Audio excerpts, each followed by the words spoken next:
오늘도 말씀으로 승리하시는 복된 날 되시길 주님의 이름으로 축복합니다. 5월 14일 우리에게 주신 말씀은 잠언 7장 10절부터 마지막 27절까지입니다. 말씀 함께 보겠습니다.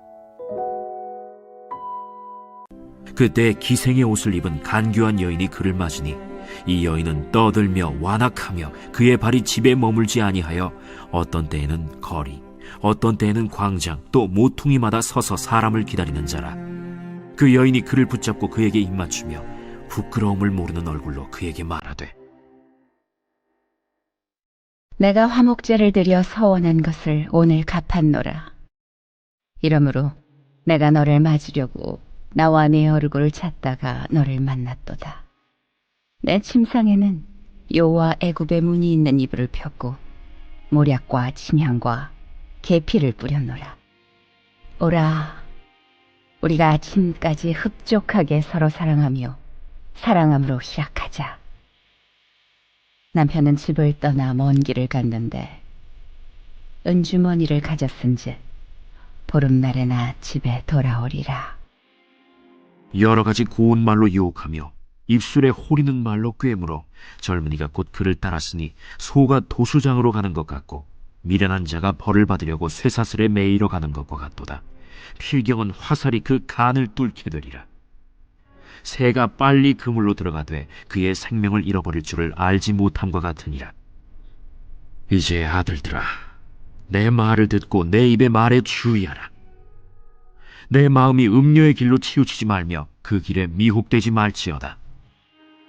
대저 그가 많은 사람을 상하여 엎드러지게 하였나니 그에게 죽은 자가 허다하니라. 그의 집은 스올의 길이라. 사망의 방으로 내려가느니라. 말씀의 제목은 달콤하나 치명적인 유혹입니다. 오늘 우리가 읽은 말씀은 어제 묵상한 말씀 이후에 어떤 일이 일어났는지 가르쳐줍니다. 어제는 한 명의 지혜 없는 젊은이가 깊은 밤 음녀의 집을 향해 갔다는 말씀을 함께 살펴보았습니다. 우리는 오늘 주신 말씀을 통해 지혜 없는 젊은이가 어떻게 음녀의 유혹에 빠지는지 깨닫게 됩니다. 성적으로 유혹하는 자와 그 유혹에 넘어간 지혜 없는 자를 묵상하며 주님의 지혜를 찾고 구하여 죄악을 물리칠 수 있는 우리 모두가 되길 주님의 이름으로 간절히 기도합니다. 첫째, 지혜는 깊은 밤 믿음의 가정을 소중히 지키는 것입니다. 깊은 밤 음녀의 집에 다가간 지혜 없는 젊은이는 기생의 옷을 입은 간교한 여인을 만나게 됩니다. 간교하다는 말씀은 마음을 숨기는 것을 의미합니다. 기생의 옷을 입고 있었던 여인은 자신의 마음을 숨긴 채 밤중에 찾아온 지혜 없는 젊은 자를 숨어 기다리고 있었습니다. 이 여인은 성적인 유혹에 넘어갈 자를 찾기 위해 거리와 광장, 길 모퉁이에 서서 사람들을 몰래 기다렸습니다.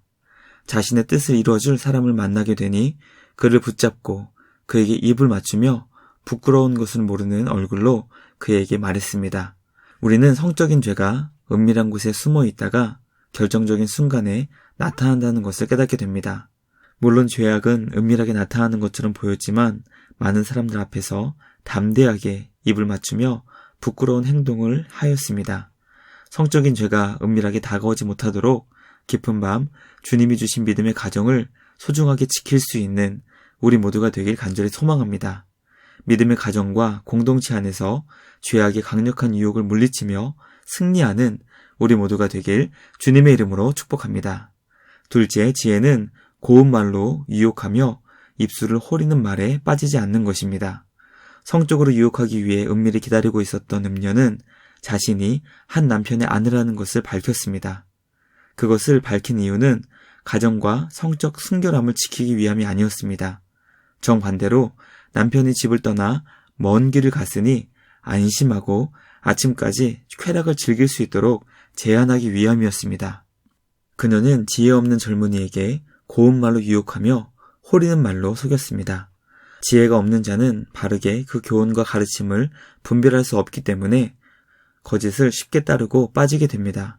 그러므로 주님의 지혜로 무장하여 거짓과 죄악을 분별하고 물리칠 수 있는 우리 모두가 되길 주님의 이름으로 축복합니다. 마지막 셋째 지혜는 주님의 말씀을 듣고 주의하여 죄악에 미혹되지 않는 것입니다.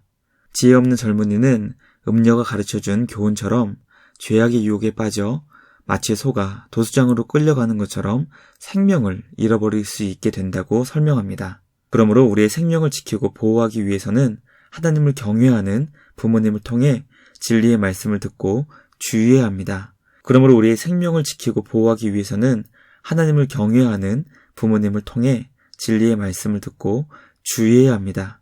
진리의 말씀으로 생명을 지키며 주님께서 주신 가정과 사명을 잘 감당하며 나아갈 수 있는 우리 모두가 되길 주님의 이름으로 축복합니다. 말씀 마치겠습니다. 오늘 우리는 주신 말씀을 통해 달콤하나 치명적인 유혹을 함께 살펴보았습니다. 지혜는 깊은 밤 믿음의 가정을 소중히 지키는 것이며 고운 말로 유혹하며 입술에 호리는 말에 빠지지 않게 하는 것입니다. 마지막으로 지혜는 주님의 말씀을 듣고 주의하여 죄악에 미혹되지 않는 것입니다. 오늘도 주님께서 주시는 지혜로 무장하여 주님께 생명을 얻고 더 풍성히 얻게 되시길 주님의 이름으로 간절히 축복합니다.